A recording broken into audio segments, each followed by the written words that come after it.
Okay, so yesterday I did a story about how YouTube is increasingly destroying independent news and politics channels. And I explained to you that YouTube is increasingly prioritizing basically just what makes them money by keeping advertisers happy. And since September, that has not been independent content like ours. It's been instead this legacy corporate content. And I went through yesterday in much more detail than I will do today how our portion of videos that come from what is called the suggested video feed on YouTube, it's an algorithm that says, oh, you watched this piece of video, here's other stuff you might like. We used to get a third of our views from that suggested video algorithm. That has fallen basically by 50% to under 17% so far in June.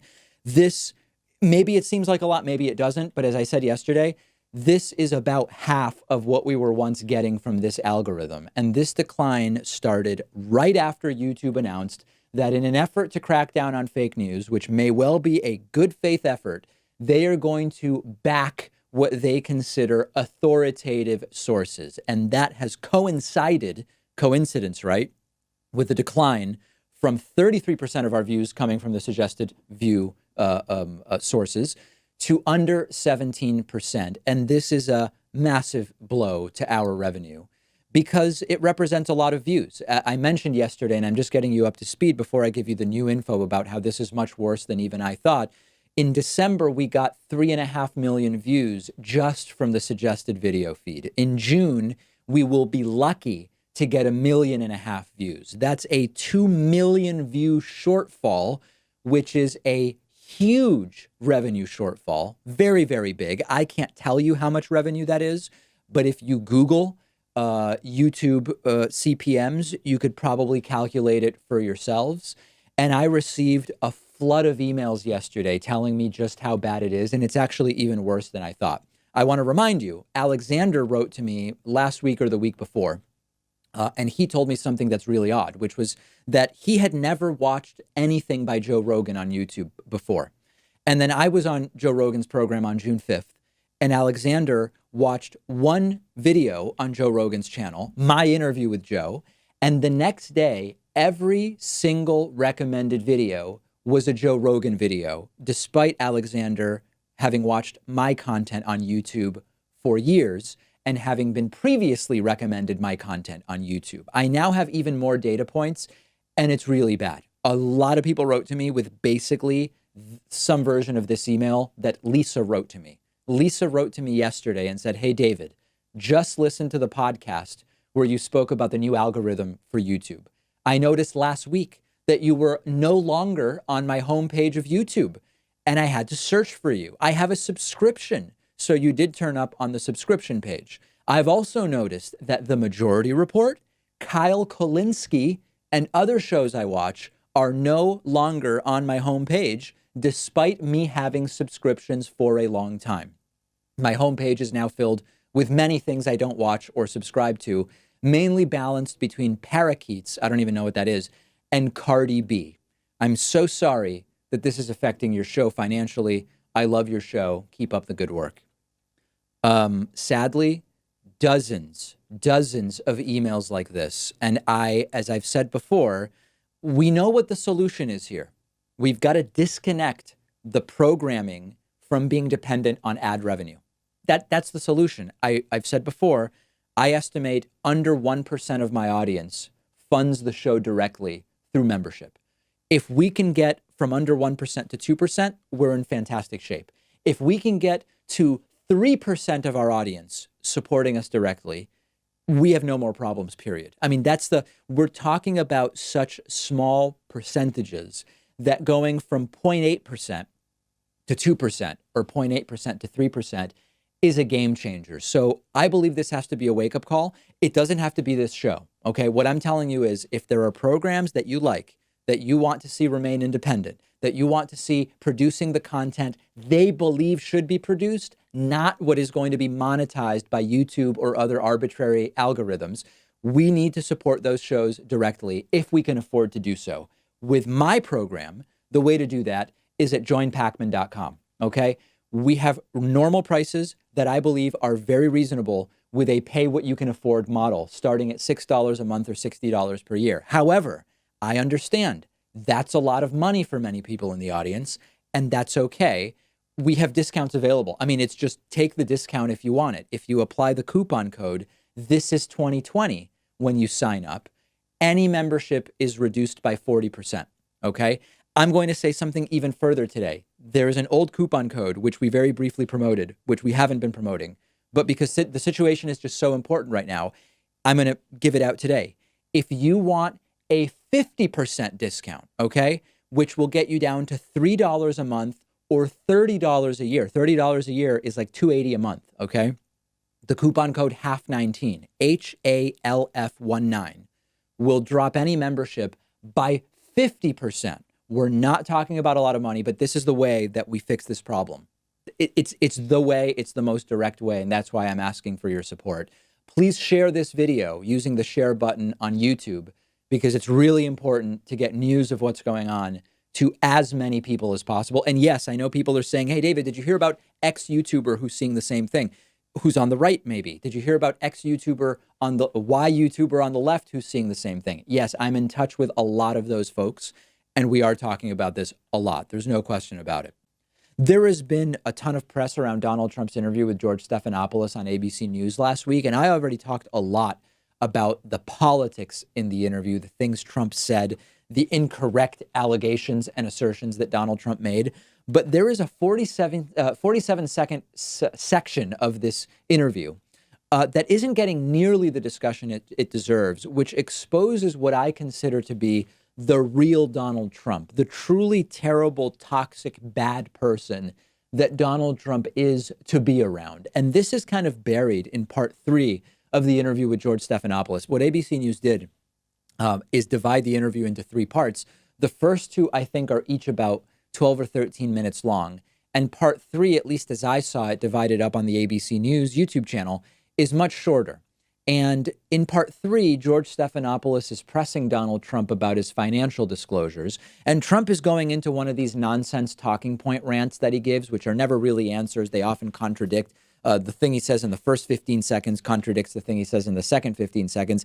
He says he won't release his financial disclosure, but he hopes that eventually people see it, even though he could release it any time. And in the midst of Donald Trump talking about this, there's a cough in the background, okay? And Trump stops talking, and the look on his face changes. He looks all of a sudden rabid, and he says he wants to do it over again because his chief of staff is coughing in the background. Now, it's actually pretty interesting that ABC News even included this in the final cut, because Trump asked for it to be redone, and then he redoes his answer with equally nonsensical talking points. But when you hear him talking about the cough in the background, when you see the look on his face, when you hear the vitriol and the toxicity in his voice, Trump sounds like he thinks the people around him, including his chief of staff who coughed, are just worthless, barely human forms of life. And this is the Trump we've thought was the real Trump. From all of the reports about him, from former employees, former campaign officials, from reports about his relationships with his own families, his own family members, and with his various mistresses and women he's had affairs with. The audio tells us a lot.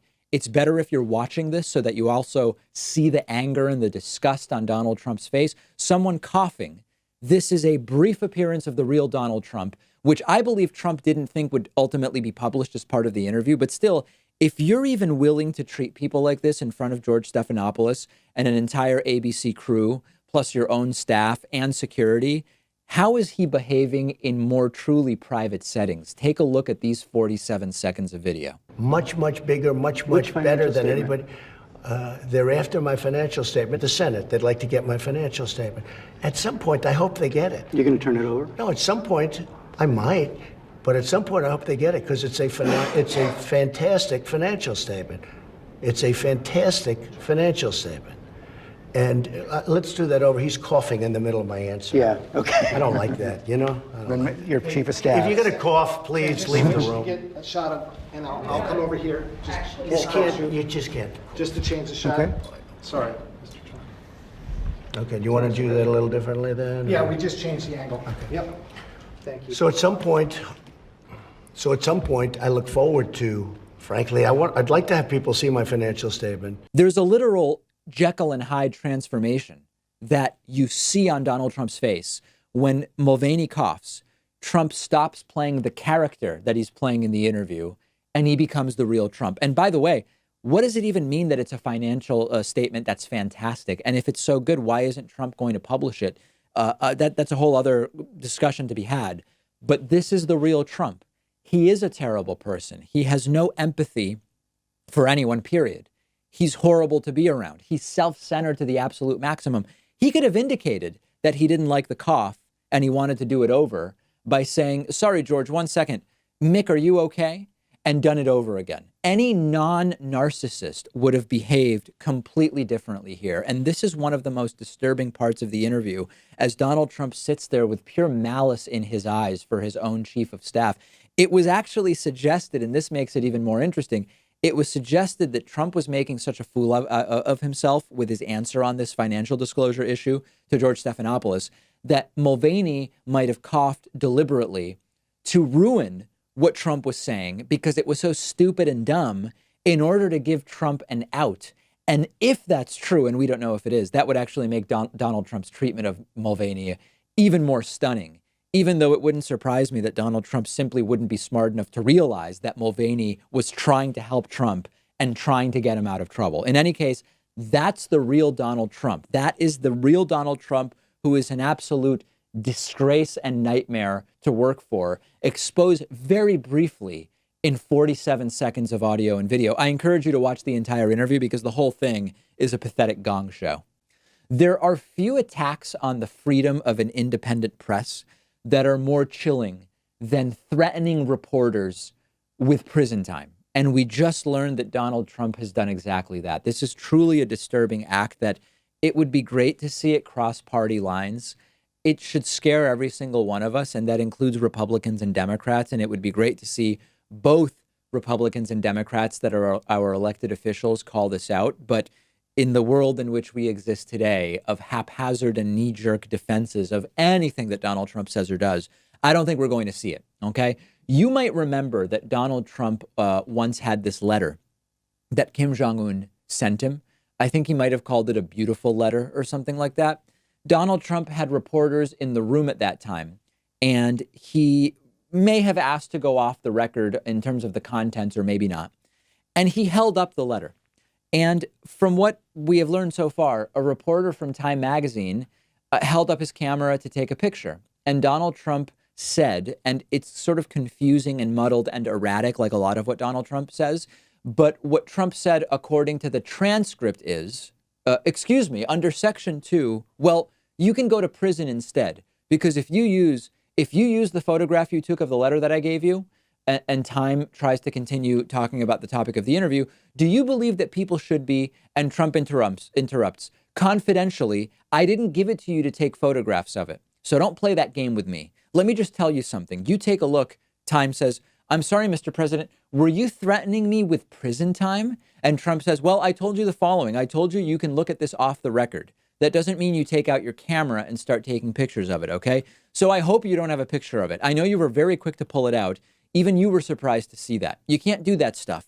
So go have fun with your story, because I'm sure it will be the 28th horrible story I have in Time magazine, because it's incredible. With all I've done and the success I've had, the way that Time magazine writes is absolutely incredible.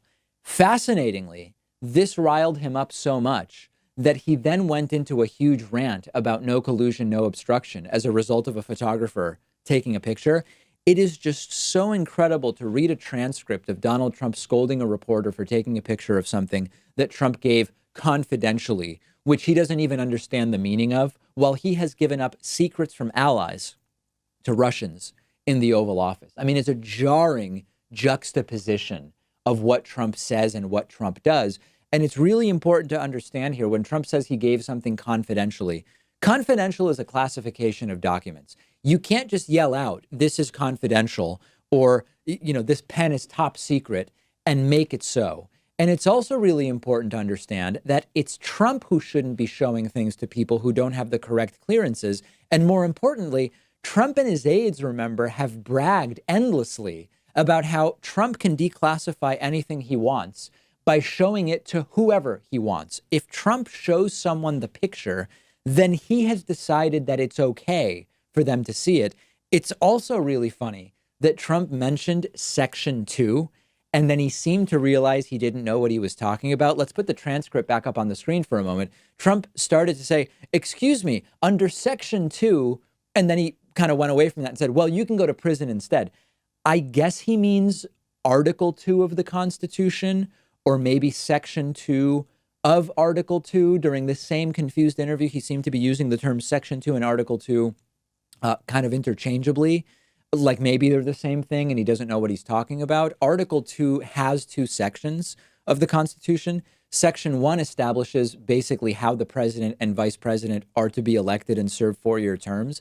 Section 2 of Article 2 talks about the president being the head of the executive branch of government and the commander-in-chief of the armed forces. Who on earth knows what Donald Trump was talking about when he mentioned Section 2 and then Article 2, but at least at some point he seemed to have the presence of mind to realize he doesn't actually know what the hell he's talking about. This is Trump, though, okay? When he was in private business, he would threaten to sue anyone in business that he didn't like. That was his strategy. And based on what we know from Michael Cohen, his former personal attorney, that was a pretty effective strategy. Sicking Michael Cohen, the attack dog on people with threats of lawsuits, was a pretty effective way to get compliance from the people he wanted to get compliance from. Now he's threatening people with prison because he's president of the United States.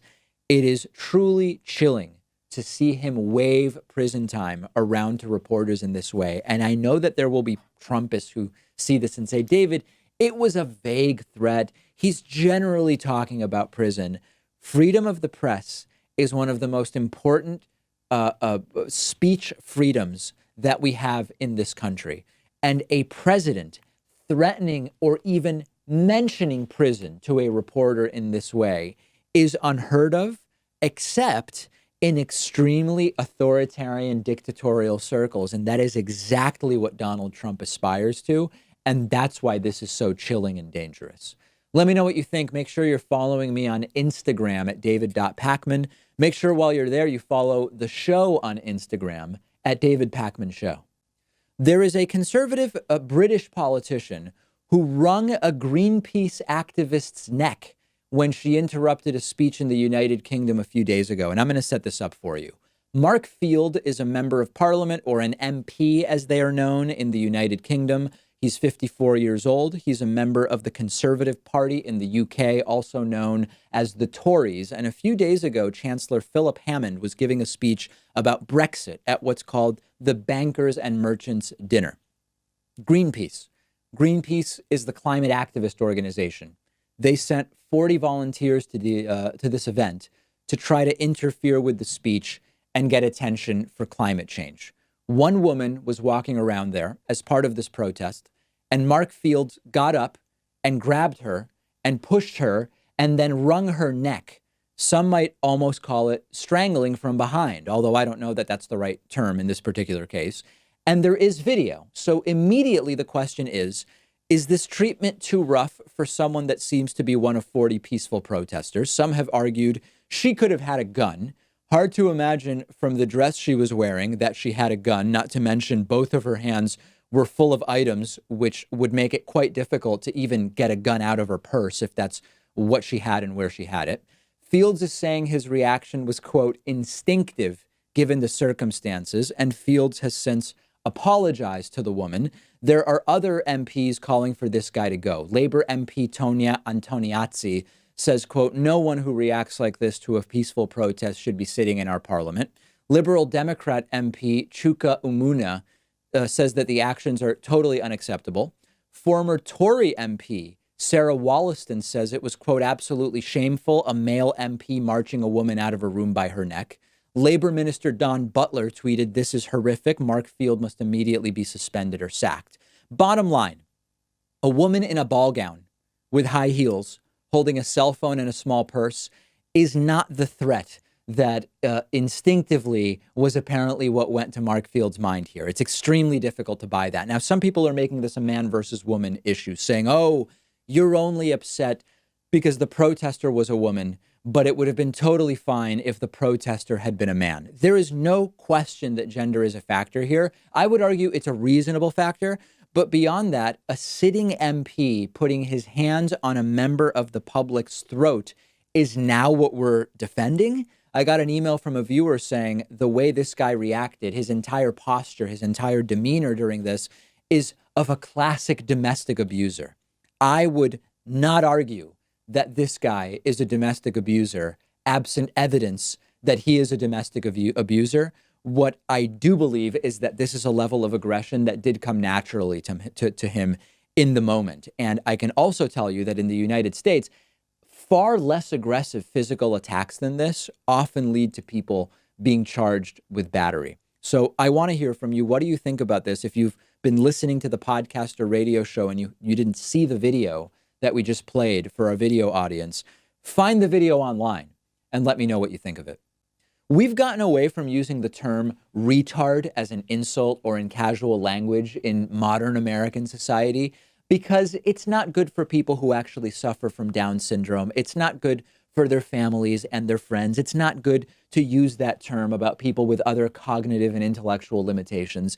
But this apparently hasn't stopped the Iranian president from seemingly seriously claiming that Donald Trump suffers from mental retardation. This was during a live televised address, at least partially commenting on the new U.S. sanctions against Iran that President Donald Trump has announced. Donald Trump, of course, imposing these new sanctions on Iran. The Iranian president, Hassan Rouhani, calling the sanctions outrageous and idiotic, and adding that, quote, the White House is afflicted by mental retardation and does not know what to do.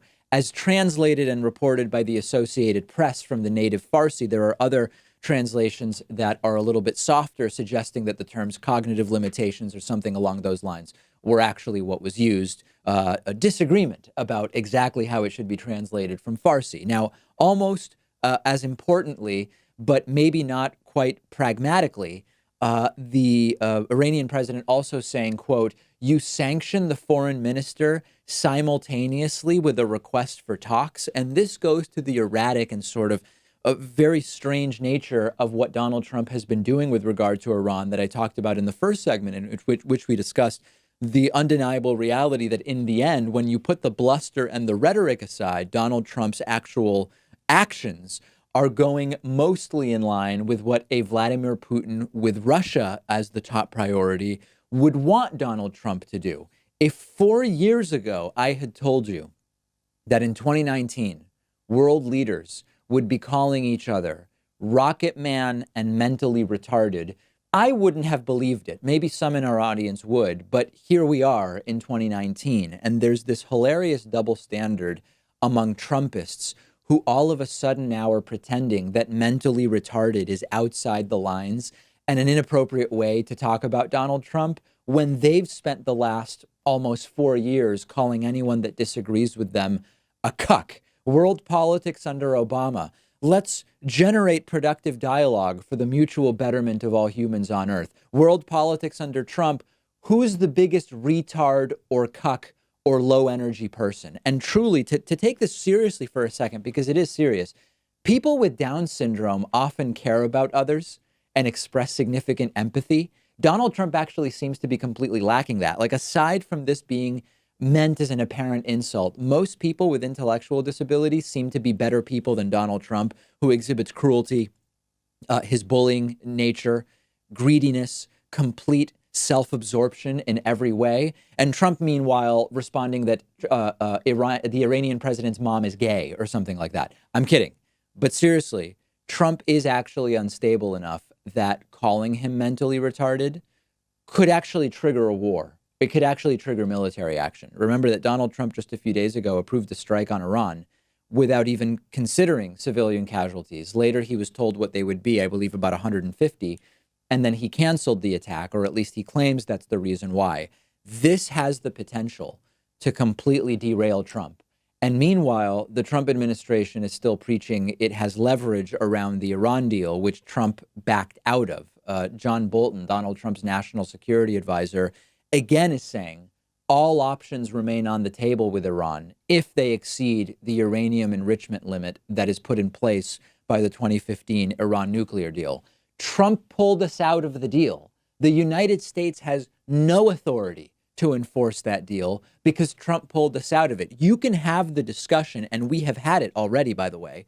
You can argue there are still other signatories to the Iran nuclear deal that have not backed out. The UK, Germany, our European allies.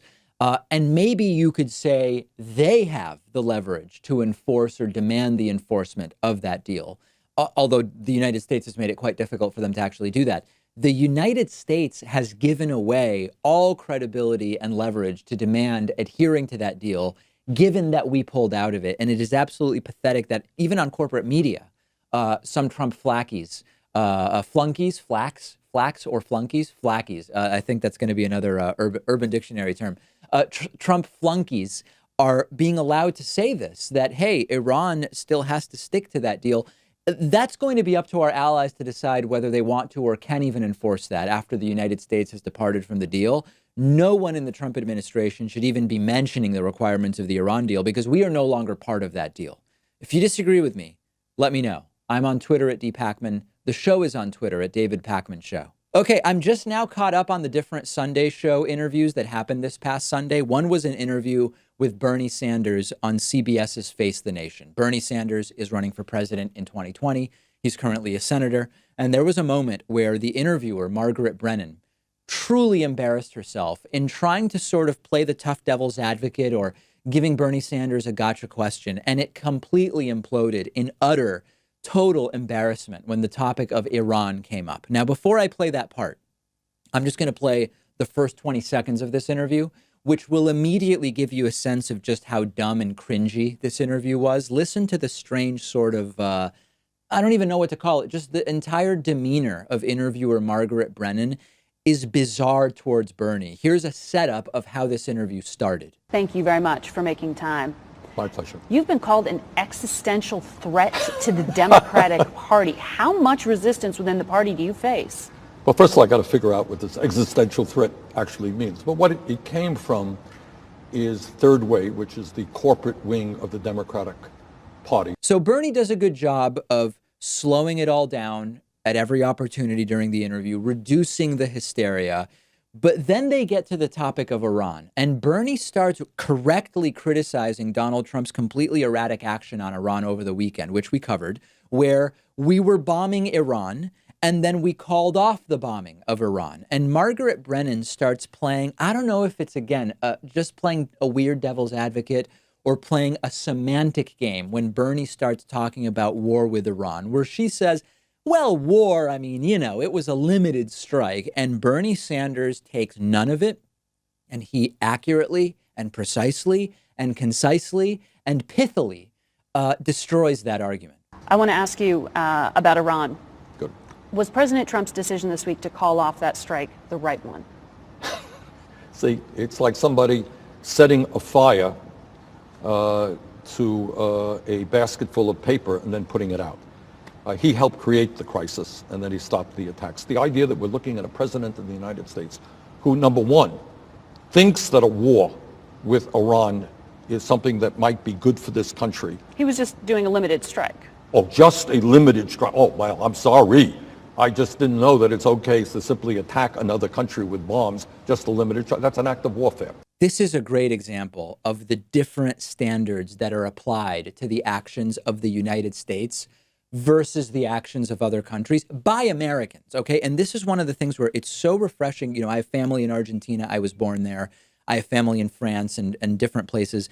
And when I talk to them, it's refreshing to talk to people who are not applying a different standard to the United States than to other countries. Because think about it.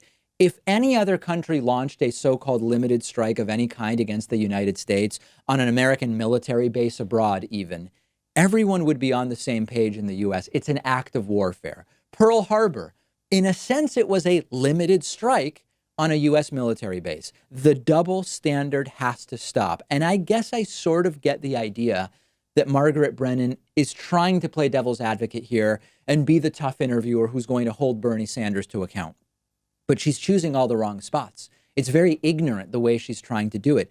If North Korea did a limited strike in South Korea, Would that be a limited strike or would it be an act of warfare? I think we all know the answer. In some sense, 9/11 was a limited strike on a very specific section of New York City and Washington, D.C. There was total consensus that it was an act of war, which was then used to justify not one but two wars, the war in Iraq, which was completely unrelated to 9/11, and an escalation of the war in Afghanistan. So I'm fine debating any of these foreign policy decisions on the merits, whether it's Iran, Syria, Venezuela, China, Cuba policy, Russia. I mean, there are serious conversations to be had about any of those countries. And I'm not just saying militarily, but in many different ways, there are legitimate debates about what U.S. foreign policy should be and how it has worked or not worked in the past. But there is this very dangerous and disturbing tendency for Americans in a sort of bubble to shrug off the actions of the American military when, if we reverse the situation, these would be obvious acts of war, which the same people would say, oh, wow, that was an act of war. The U.S. must now retaliate against this act of war. So I don't believe that it's a useful type of devil's advocacy by the interviewer, Margaret Brennan. I'm curious to hear what you think about it. I understand playing devil's advocate. I do it on this show, but I try to do it in a thoughtful way where it makes sense. I don't just pick random semantic devil's advocacy and throw it out there to make it seem like I'm challenging the guest. I want to be challenging the guest in a way that is substantive and critically useful. It's merely sort of manufacturing a context in which we can then shrug off our own aggressive acts of violence, what Margaret Brennan is doing here.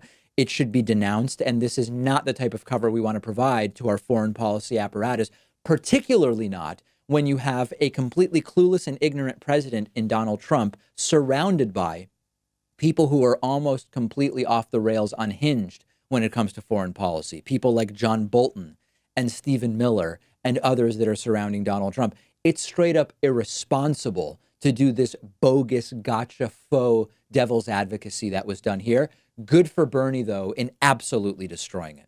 Make sure you follow me on Instagram at david.pakman. I've got some great behind the scenes stuff from the studio, people curious about what things look like here, and lots of other great stuff. Follow me there at david.pakman and follow the show on Instagram at David Pakman Show. There is a new sexual assault allegation against Donald Trump, in addition to the, 12 or 16 that already exist. And this is a really bad one. This is an allegation of rape. Now, I think because of the creeping normalization that we've experienced in the United States under Donald Trump for the last couple of years, it's crazy I have to mention this, but even one instance of something like this for Barack Obama would have been a 24/7 scandal on corporate and right-wing media for weeks at least, but it was almost completely ignored by the Sunday morning talk shows and got relatively little coverage over the weekend. First of all, we are talking here about magazine advice columnist and former Miss Indiana University, E. Jean Carroll, who has accused Donald Trump of attacking her and raping her at a New York department store in the late 1990s. Carroll says that she ran into Trump in the fall of 95 or spring of 96 at the Bergdorf Goodman department store in New York City, where she says he attacked her in one of the dressing rooms, claims that Donald Trump pressured her to try on lingerie, grabbed her arm to pull her towards the dressing room, and then I will read her quote, and I warn you, it is extremely graphic and disturbing. Quote, "The moment the dressing room door is closed, he lunges at me, pushes me against the wall, hitting my head quite badly, and puts his mouth against my lips. I am so shocked, I shove him back and start laughing again. He seizes both my arms and pushes me up against the wall a second time. And as I become aware of how large he is, he holds me against the wall with his shoulder and jams his hand under my coat dress and pulls down my tights. I'm astonished by what I'm about to write. I keep laughing. The next moment, still wearing correct business attire, shirt, tie, suit jacket, overcoat, he opens the overcoat, unzips his pants, and forcing his fingers around my private area, thrusts his penis halfway or completely, I'm not certain, inside me." This is an allegation of rape. She's alleging that she was raped by Donald Trump. Now, Trump has denied it, says he has no idea who the woman is. A picture has since been published of Donald Trump with the accuser, E. Jean Carroll, and close to total silence about this on the Big Five Sunday talk shows, ABC, CBS, CNN, MSNBC, and Fox, all have these Sunday talk shows. Mike Pence was interviewed. Bernie Sanders was interviewed.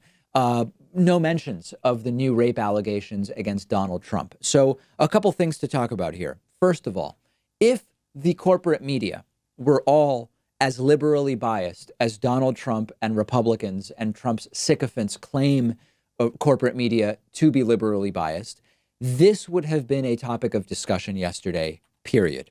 Number two, the hypocrisy of Republicans who uniformly jump behind any allegation, no matter who makes it, against Democrats, like, for example, against Bill Clinton, Juanita Broderick in 1999, or whoever else. They now are ignoring more than a dozen allegations against Donald Trump. If this is mere politics, why couldn't some of the allegations against Bill Clinton have been given the same benefit of the doubt as they are providing to the allegations against Donald Trump? But in any other presidency, it's really important to understand this would be front page news nonstop, period. Now, I would also be curious to know, asking all the people who hated Barack Obama and thought he was the worst person in the world, that he had committed all sorts of crimes, that he was, in some cases, a shape-shifting antichrist, that he was planning to declare martial law and suspend the 2016 election to try to stay in power indefinitely.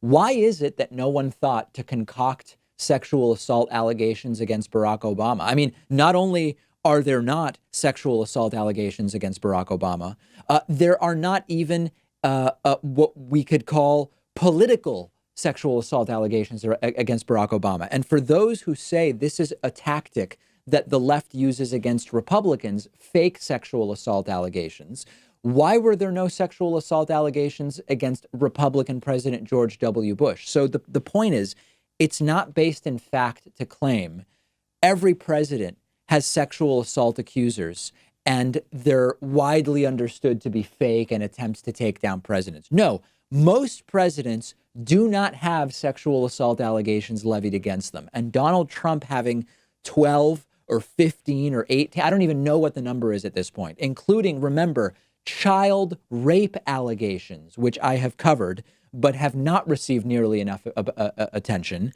This is different, okay? It is not even remotely reasonable to say presidents, they always have all sorts of sexual assault allegations against them. No, Barack Obama didn't. George W. Bush didn't. Now, as far as the corporate media coverage, is this not getting coverage because even the reporters and the media have become totally numb to and desensitized to Donald Trump's treatment of women? Is it that they have calculated that there is little upside to covering the 17th or the 19th or whatever allegation because the first 12 or 15 or 17 didn't get traction? What do you think is going on here? Is what's going on as shocking and disturbing as that, or is there something else that is preventing this from getting coverage?